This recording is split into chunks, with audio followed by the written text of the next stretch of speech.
춤추면서 찬양합니다. 나의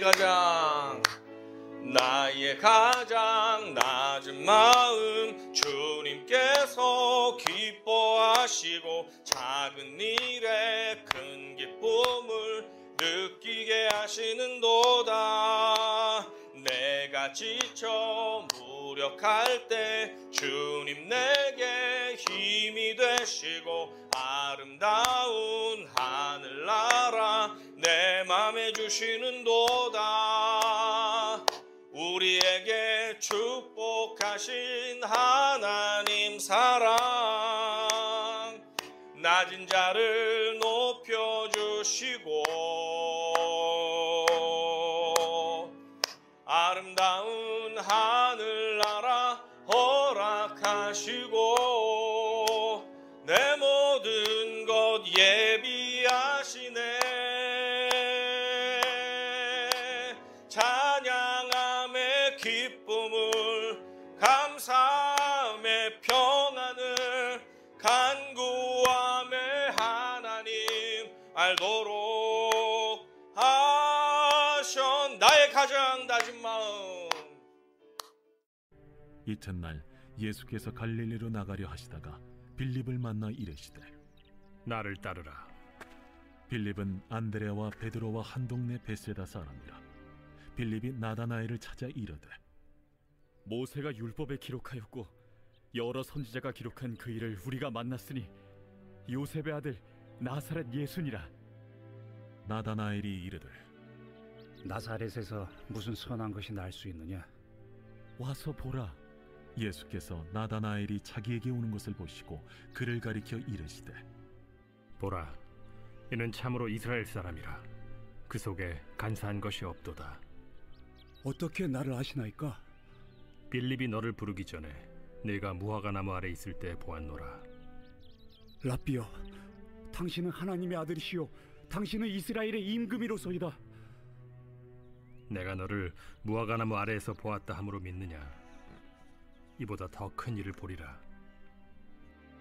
진실로 진실로 너희에게 이르노니 하늘이 열리고 하나님의 사자들이 인자 위에 오르락 내리락 하는 것을 보리라.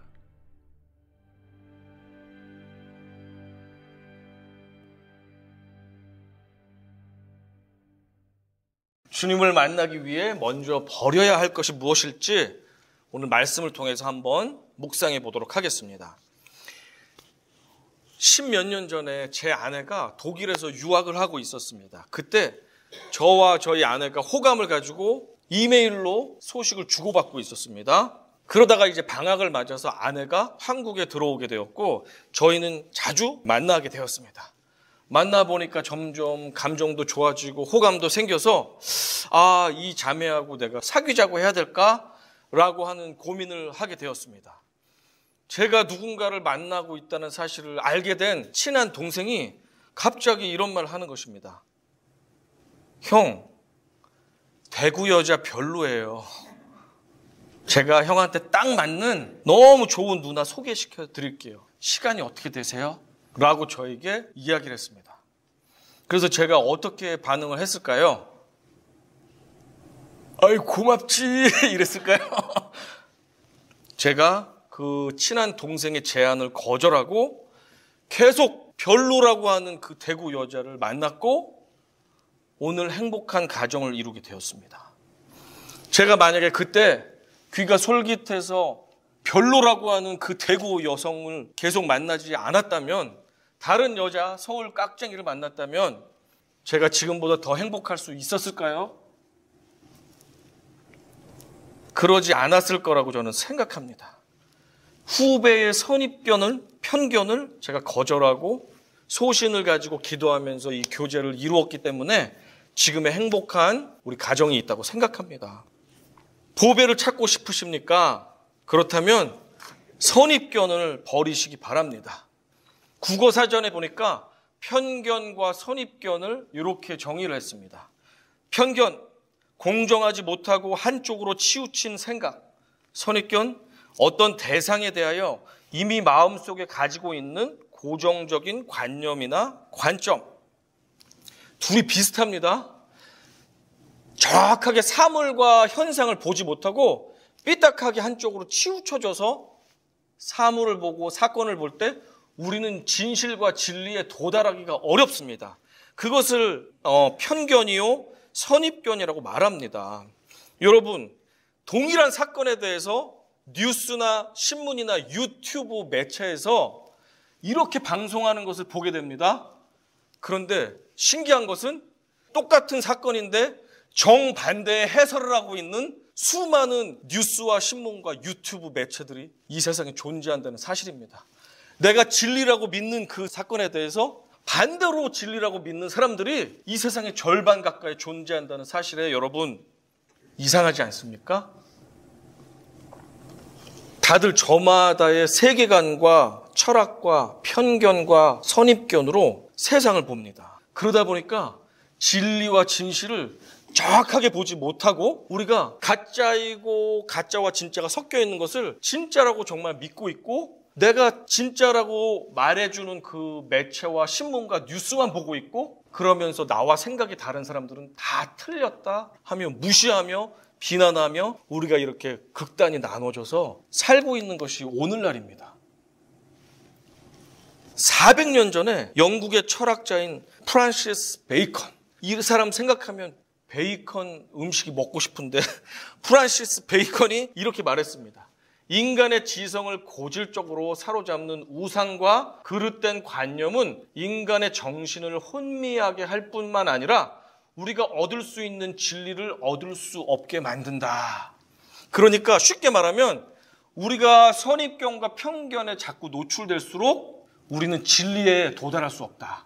그러니까 그 선입견과 편견을 제거해야지 우리는 진리를 얻을 수 있다라는 말을 400년 전에 이 베이컨 선생님께서 하셨습니다. 이 베이컨이 진리를 얻기 위해서 우리 안에 있는 편견과 선입견을 제거하라 라는 말을 하면서 우리 안에 4가지의 편견과 선입견이 있다. 그것을 4가지의 우상, 아이돌이 있다라고 말하거든요. 여기서 우상은 편견과 선입견과 같은 말로 쓰고 있어요. 이 사람이요. 그래서 4가지 편견을 제거해야지 우리가 진리에 가까이 갈 수 있다라고 말하는데 제가 간단하게 소개해 드리겠습니다. 첫 번째, 종족의 우상이라는 것이 있습니다. 종족의 편견, 종족의 선입견이라고도 말할 수 있는데 종족의 우상은 어떤 것입니까? 인간이기에 갖게 되는 인간 중심의 편견을 말하고 있습니다. 예를 들어 드릴게요. 남녀가 데이트를 하는데 새들이 지적입니다. 그걸 들은 남과 여가 이렇게 말합니다. 저 새들도 우리의 만남을 축복해주고 있네, 노래해주고 있네 라고 하는데 알고 봤더니 새들은 배가 고파서 우는 것인지 아니면 저 남자와 여자가 우리 잡을지도 몰라 사냥꾼인 것 같아 조심해 라고 말하는 건지 알 수 없습니다. 그러나 인간은 자기 중심적으로 새들도 나를 노래해주고 있네 라고 보는 관점, 옳게 보지 못하는 편견이 있을 수 있습니다. 오래전 중세시대에는 지구가 우주의 중심이고 태양과 모든 행성이 지구 둘레를 돈다고 하는 천동설을 믿었습니다. 이것도 편견과 선입견입니다. 유색인종이라는 말이 있어요. 그 말의 속내를 보면 백인은 흰색이거나 색깔이 없다. 그리고 아시안, 히스패닉, 흑인은 색깔을 가지고 있다라고 하는 백인 중심적인 우상, 편견과 선입견이 그 안에 내포되어 있습니다. 이것을 종족의 우상이라고 말합니다. 두 번째, 동굴의 우상이 있습니다. 우물 안의 개구리를 생각해 보면 되는데 내가 경험한 경험만이 진리야, 옳아라고 생각하는 게 저마다 우리에게 있잖아요. 그것을 동굴의 우상이라고 합니다.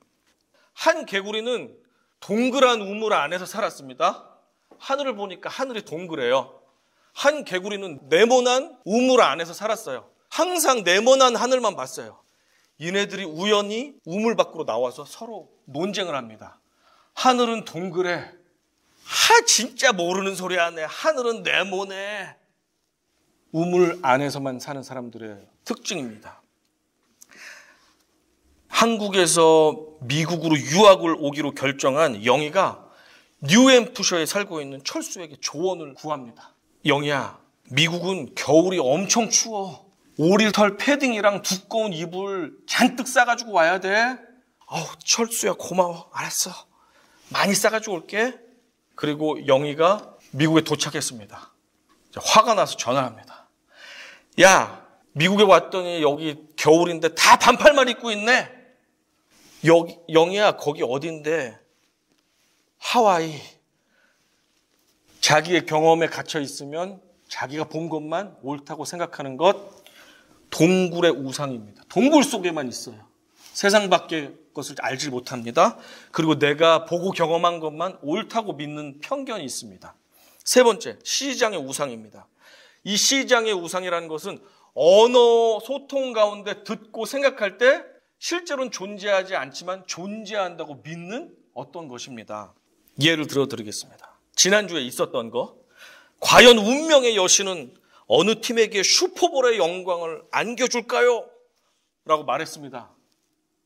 운명의 여신이 있습니까? 없습니까? 없어요. 그냥 인간이 만들어낸 어떤 보이지 않는 존재예요. 그죠? 있지 않은데 그냥 행운이 누구에게 따를까라는 것을 운명의 여신이란 말을 씁니다.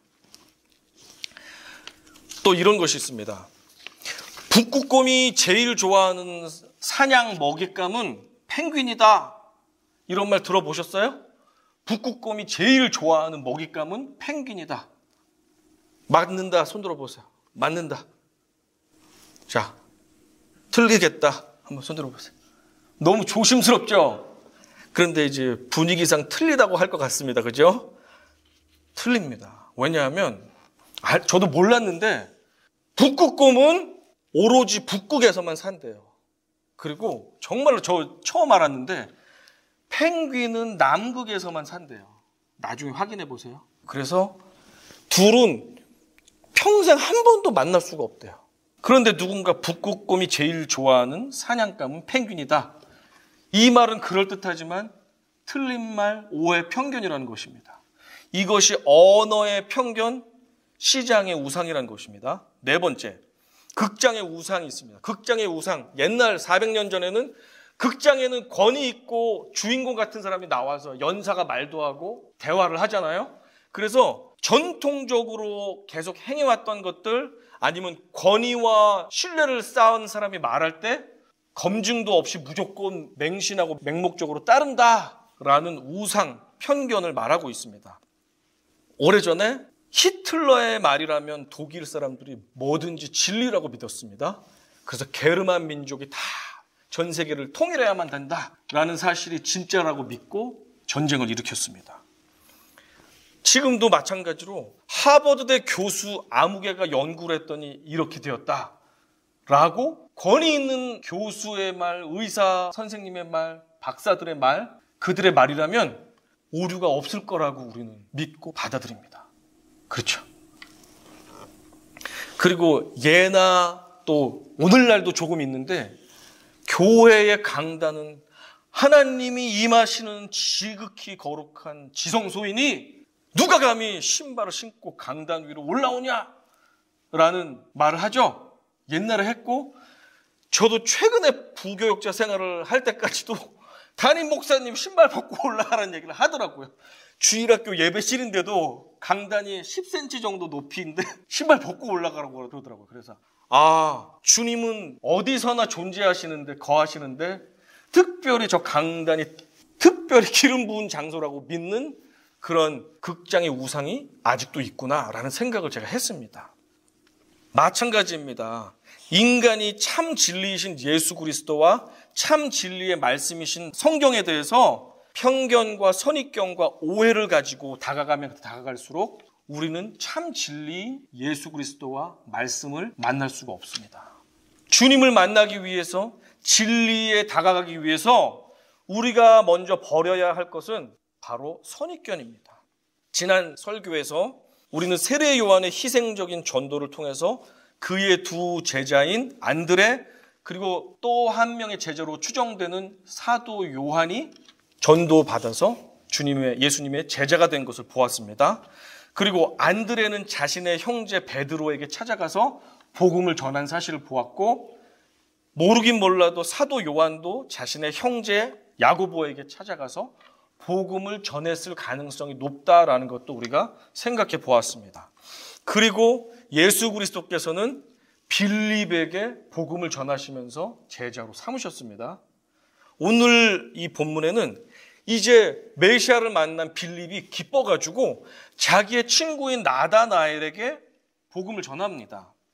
나다나엘은 누구냐 했더니 갈릴리 가나 출신의 모세 율법과 말씀에 깊이가 있고 늘 말씀을 묵상하고 기도하는 아주 신실한 유대인이었어요. 이 나다나엘은 성경 다른 곳에 보면 바돌로메, 바는 아들이란 뜻이거든요. 그러니까 돌로메, 돌로메의 아들 바돌로메. 그래서 그의 본명이 나다나엘일 것이다 라고 많은 사람들이 추정하고 있습니다. 그 나다나엘에게 복음을 전하는 모습이 오늘 본문에 나와 있습니다. 그는 아마도 성경을 읽어보면 이렇게 생각이 돼요.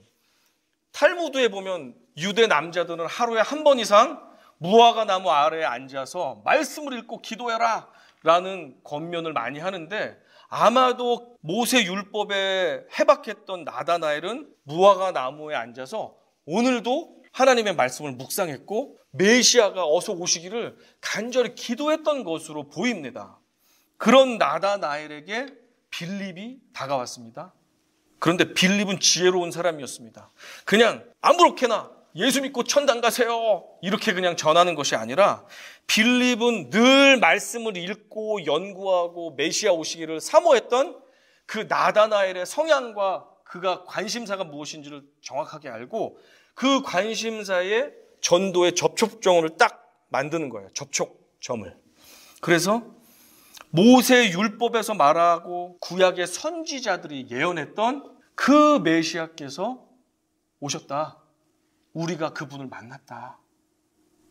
그분은 누구냐 했더니 나사렛 출신의 요셉의 아들 예수 그리스도라는 분이다 라고 말해줍니다.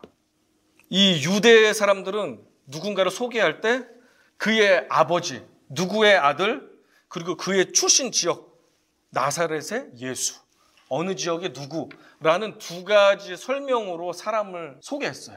그래서 예수 그리스도를 소개할 때도 요셉의 아들, 나사렛 출신 예수다라고 소개를 하고 있습니다.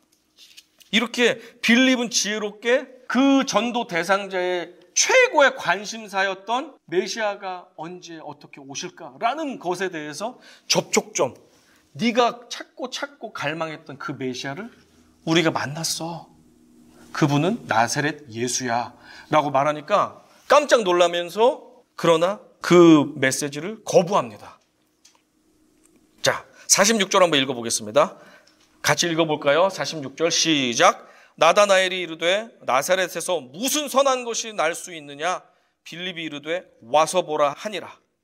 자, 나사렛 예수야 그분이 라고 하니까 나다나엘이 화가 나가지고 이야기합니다. 빌립! 나사렛같이 천한 곳에서는 메시아가 절대 나올 수가 없어. 너 그것도 몰라? 성경 안 읽어봤어? 라고 말합니다. 나다나엘은 다른 유대인들과 마찬가지로 나사렛과 같은 천한 곳에서는 메시아가 나올 수 없다라고 하는 선입견을 가지고 있었습니다. 그 역시 우물 속에 있던 개구리였던 것이었습니다. 지도를 한번 보겠습니다. 위치를 한번 보세요.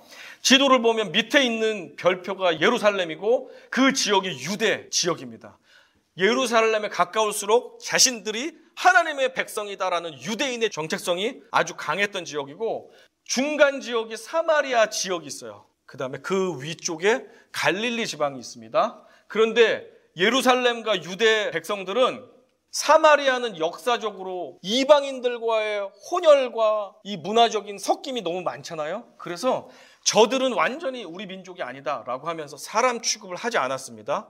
그러나 그 위의 지역인 갈릴리 지역은 저들은 우리와 같은 민족이야. 하지만 저들은 이방인들과의 접촉도 많고 우상 숭배도 많이 하고 우리와 같은 정통 유대인과는 질적으로 수준이 낮아라고 예루살렘을 비롯한 유대 지방 사람들은 갈릴리 사람들을 낮춰서 깔봤습니다. 그리고 큰 화면으로 이 갈릴리 지역을 확대해서 보면 예수님이 자랐던 나사렛이 밑에 있고요. 그 다음에 세포리스라는 지역이 있는데 아주 나사렛 가까운 지역에 로마 군대의 부대가 있었어요. 군 부대가 있었다는 것은 그곳이 군인들이 술 취하고 또 음란하고 방탕하고 도박하고 우상숭배를 벌이고 유대인들을 핍박하고 학대했던 아주 본거지와 같다고 볼 수가 있습니다. 그러니까 나사렛은 군부대와 같아서 그 좋지 않은 영향들을 다 받았던 지역이었고, 그리고 나사렛에는 아주 가까이에 큰 대로의 무역로가 있었다고 합니다. 그래서 많은 이방인들과 상인들과 여러 기타 좋지 않은 문화들이 나사렛에 많이 오염이 된 지역이라고 유대인들은 보았습니다. 그렇다 보니까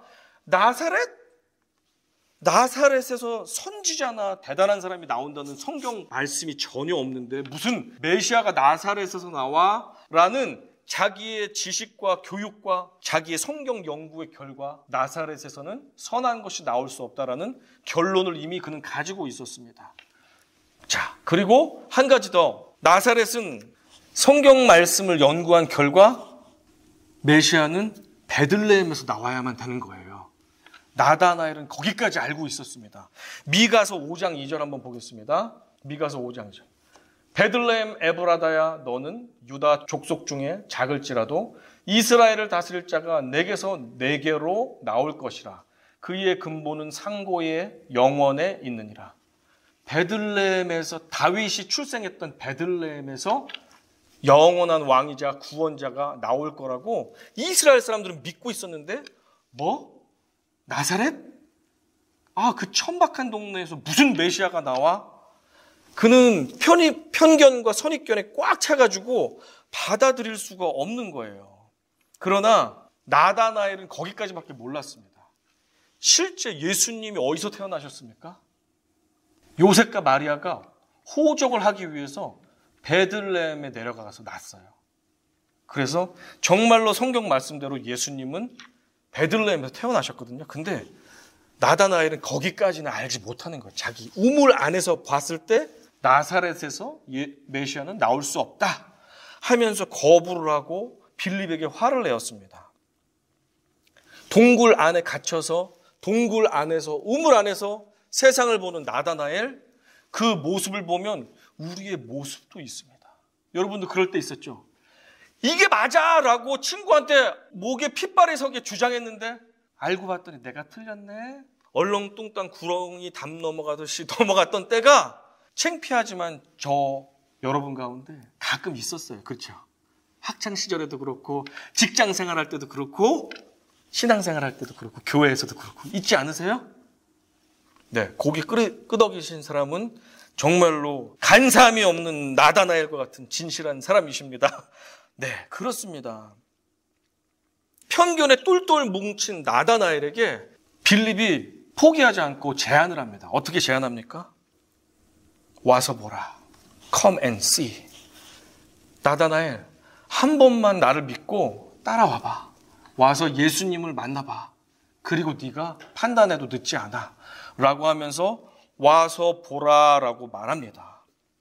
그때 중요한 것이 있습니다. 이때 빌립이 평소에 나다나엘에게 얼마나 신뢰하고 믿음직한 삶을 살았는지 이때가 중요하죠.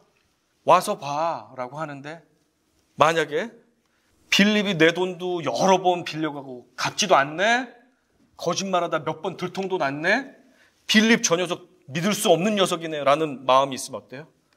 너나 가서 잘 믿어, 바쁘니까 절로 가, 연락하지 마 라고 했을지 모르겠습니다. 그러나 나다나엘에게 빌립은 신뢰할 만한 친구였습니다. 그러니까 와서 보라 할 때 내 선입견과 내 상식으로는 메시아가 아닐 수 있지만 친구의 말을 신뢰했기 때문에 나다나엘은 순종하고 예수님을 보러 갔습니다. 저와 여러분의 삶에서도 누구를 만나든지 신뢰가 가는 삶이 이래서 필요합니다. 정말 중요할 때 한 영혼이 주님을 만나느냐, 영혼이 주님을 떠나느냐가 나의 삶의 태도와 삶의 모습을 통해서 결정될 수 있다는 사실에 우리가 집중해야 될 줄로 믿습니다.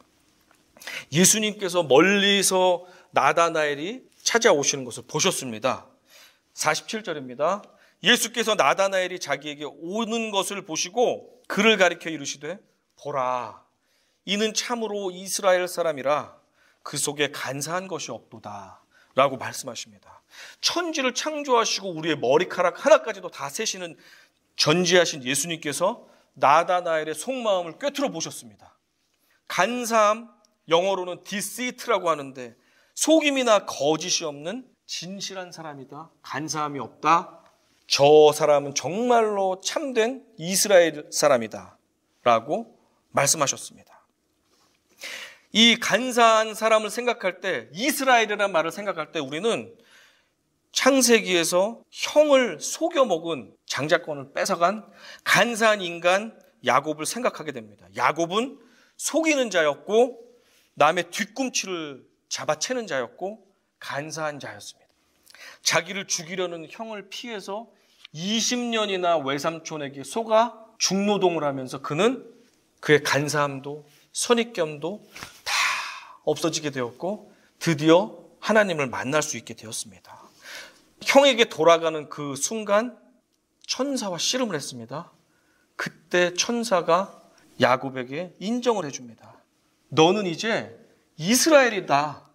내가 이스라엘이라 부르겠다 라고 하면서 간사했던 야곱이 이스라엘로 바뀌는 경험을 하게 됩니다.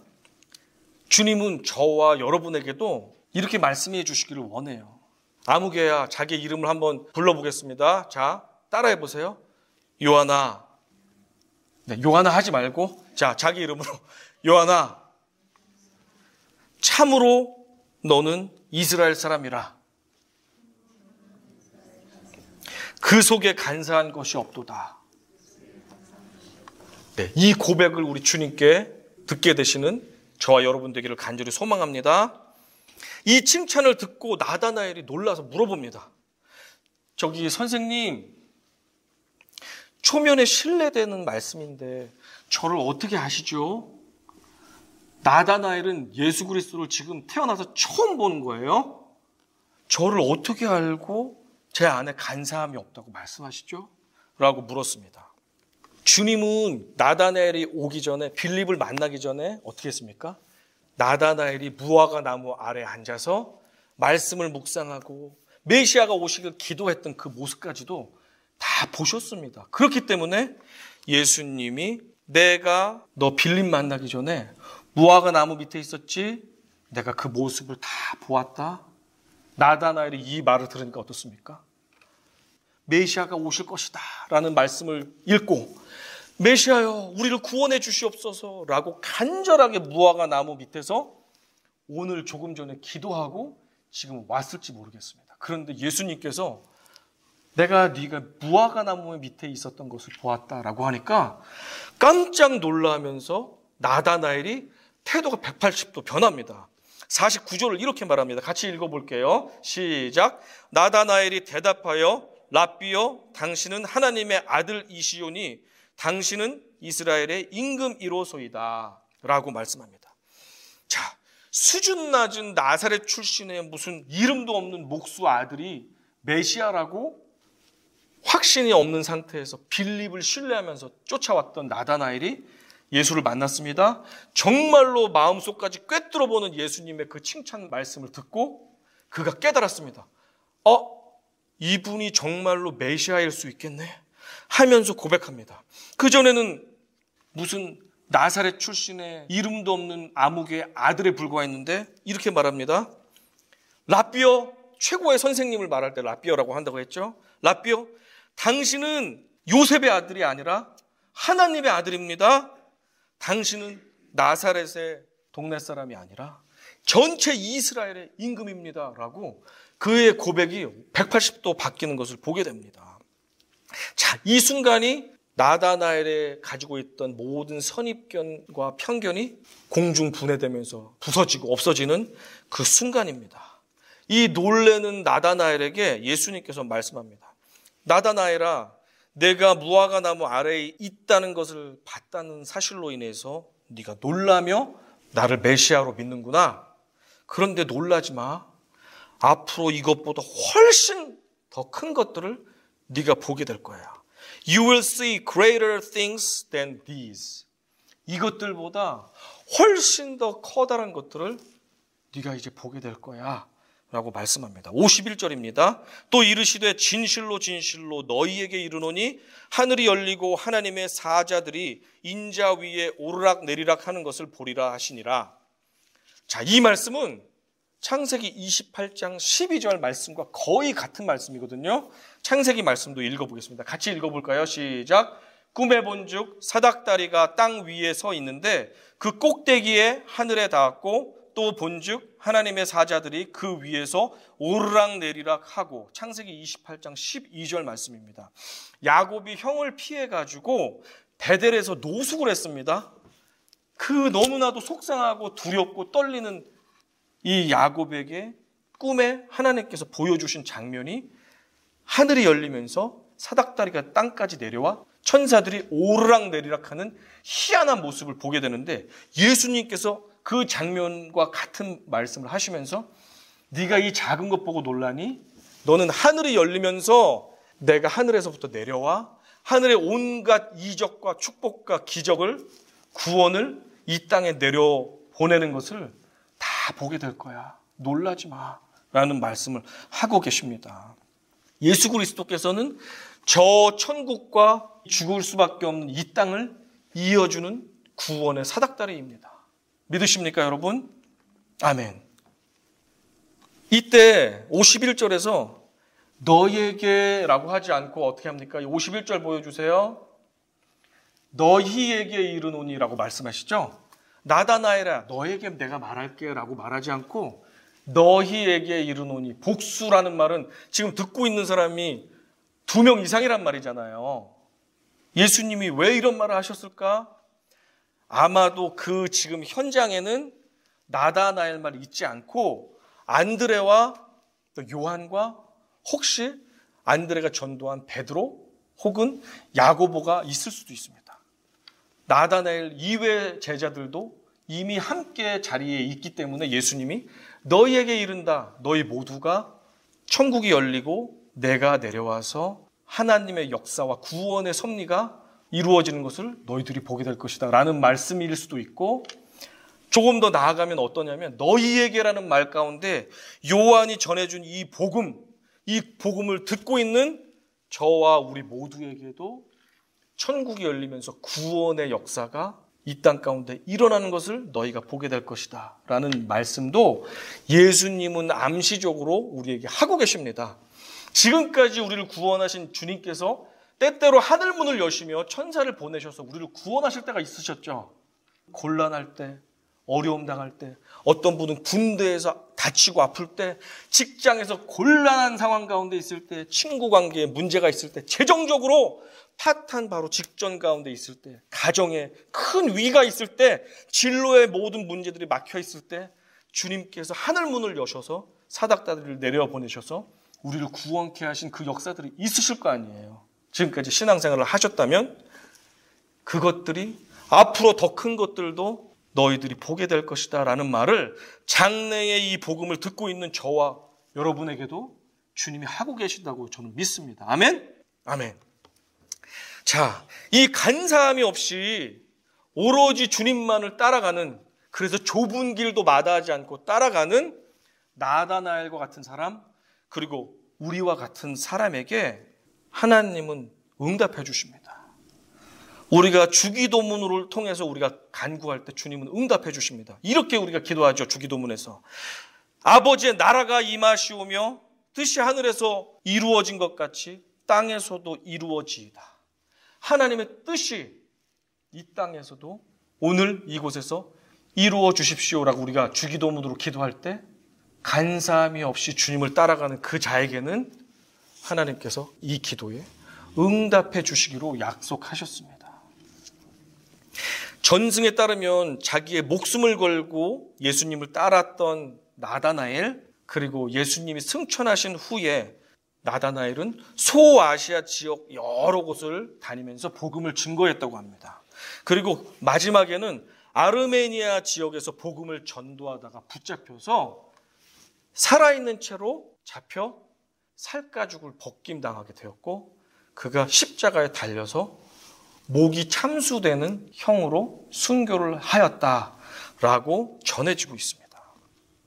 여기까지도 구원자에 대한 확신이 들어 우리가 주님을 따라갈 때 가게 될 줄로 믿습니다. 물론 우리가 그릇이 안 되기 때문에 주님은 그렇게 우리에게 맡기지 않으시겠지만 나다나엘의 그 인생의 끝을 보면 얼마나 지금 천국에서 하나님께서 기뻐하시는 그 자리에서 칭찬을 받으며 하나님을 찬양하고 있겠습니까? 우리들은 나 중심의 동굴에 갇힌 채, 나 중심의 우물 속에 갇힌 채 하늘을 보면서 세상은 이래, 세상은 저래 라고 하면서 내가 경험했던 지극히 얄팍한 것들, 내가 접했던 지극히 작은 정보들을 가지고 그것들이 다 세상의 진리인 양 생각하면서 살아오지 않았는지 돌아봤으면 좋겠습니다. 내가 가졌던 성경 지식과 주워 들었고 내 생각에 옳다고 생각했던 그 판과 모양을 가지고 구원자 예수 그리스도를 조각하면서 잘라내고 있지는 않았는지, 그래서 내가 원하는 것은 우리 주님의 모습, 주님이 나에게 요구하시는 희생과 헌신에 대해서는 내가 원하지 않으니까 잘라내는 이상한 모습의 구원자를 우리가 만들어내 놓고 믿고 따르진 않았는지 우리가 돌아봐야 될 줄로 믿습니다. 또한 이 자리에는 계실지 모르겠습니다만은 나만의 선입견을 가지고 우리가 형제 자매를 판단한 적은 없었습니까? 내 기도에 이렇게도 응답 안 해주시는 하나님은 무능력한 하나님이라고 치부하면서 그분께 어려운 일이 있어도 간구하지 않고 의지하지 않았던 우리의 선입견과 잘못된 삶은 없었습니까? 우리 중에는 어떤 분들은 큰 소리로 기도하고 큰 소리로 열심히 찬양해야지 은혜가 되고 또 예배가 되는 분들이 계십니다.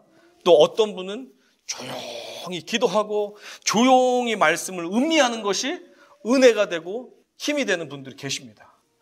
열심을 내는 파에서는 조용한 사람들이 아우 저 사람들은 저러다 조는 거 아니야? 율법적인 신앙하는 거 아니야? 너무 형식적인 신앙하고 뜨뜻미지근한 신앙하는 것 아니야? 라고 우리가 판단했다면 그것도 선입견이고 편견일 수 있다는 사실을 한번 생각해 보십시오. 반대로 조용히 말씀을 묵상하고 기도하면서 신앙생활을 해왔는데 저렇게 소리 지르고 난리하면 하나님은 귀가 먹으셨나? 작게 얘기해도 다 들으시는데 왜 이렇게 소리 지를까? 라고 하면서 저들은 교양이 없는 신앙이냐? 라고 판단했던 우리의 선입견과 편견은 없었습니까? 우리가 진리 되신 예수님을 꽉 붙잡고 있고 하나님의 말씀인 성경이 1획도 거짓과 오류가 없는 진실한 진리라고 믿는다면 모양이 다른 형제 자매들은 우리가 천국까지 함께 가야 할 우리의 형제고 자매고 동반자임을 여러분 기억하십시오. 모양이 다르다고 해서 틀린 것은 분명히 아닐 수 있다는 사실을 여러분 기억하시기 바랍니다. 모습이 다른 우리 모두가 함께 주님께 나아가기 위해서 진리이신 우리 하나님께 나아가기 위해서는 우리에게 있는 선입견을 먼저 버려야지만 됩니다. 주님이 이렇게 바울을 통해서 말씀하셨습니다.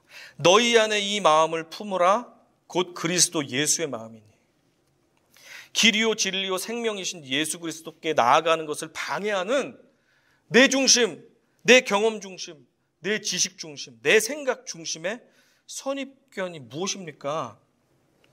주님을 만나 하늘이 열리는 것을 보기 위해서는 우리 안에 있는 내 중심된 내가 동굴 안에 우물 안에 있어 내가 경험한 것이 다 옳고 그것이 전부라고 생각하는 나 중심의 잘못된 선입견을 버려야지만 우리가 하늘이 열리는 것을 보게 될 것이고 우리가 온전하게 주님을 따라갈 수 있다는 사실을 기억하시기 바랍니다.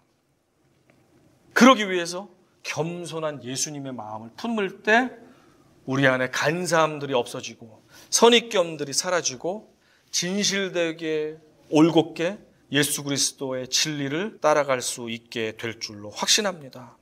형제자매 여러분, 남을 나보다 더 귀하게 여기고 존귀히 여기고 나와 다르다고 해서 틀렸다고 치부하며 그를 무시하고 판단하고 저 사람은 이런 학교 출신이야. 저 사람은 저 지역 출신이야. 저 사람은 이런 것이 이래. 라고 하면서 우리가 선을 긋고 낮춰보고 함부로 판단했던 것 주님께 회개하기 원합니다. 겸손한 예수님의 마음으로 예수 그리스도의 심정으로 형제 자매를 선입견 없이 바라보기 원합니다. 예수 그리스도를 선입견을 버리고 따라가기 원합니다. 그때 하늘이 열리고 주님께서 우리 가운데 찾아오셔서 우리의 구원을 완성시켜 주실 것입니다. 모두 주님께로 선입견 버리고 나아가시는 형제 자매님들 되시기를 주님의 이름으로 축복합니다. 아멘.